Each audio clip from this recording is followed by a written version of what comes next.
హితవు చెప్తూ సెలవు తీసుకుంటాం.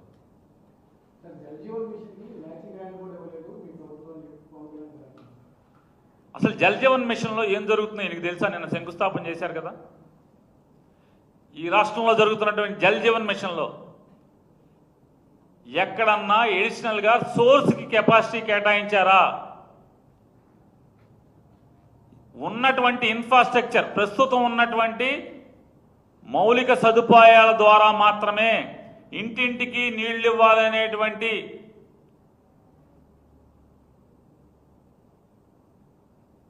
అంటే వాస్తవానికి విరుద్ధమైనటువంటి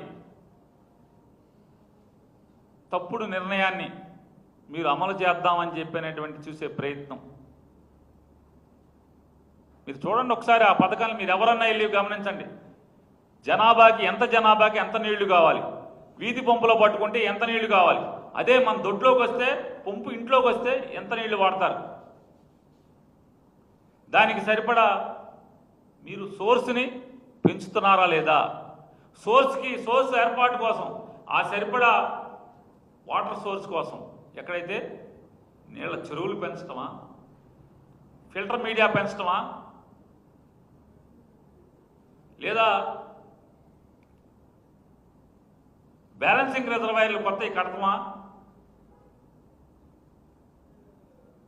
సరిపడా సర్వీస్ రిజర్వాయర్ని మంజూరు చేశారా లేదా చూసుకుంటున్నారా?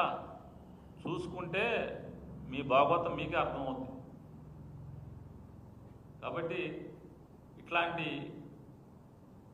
నిధుల ఖర్చులో మాకేమొస్తుందనేటువంటి లెక్కలేసుకునేటువంటి మీ నరకాసుర ప్రభుత్వం, మీ సైకో ప్రభుత్వం గురించి మీరు ఇంకొకరికి నీతులు చెప్పే స్థితిలో లేరనేది ఆయనకి మీ ద్వారా చెప్తున్నారు.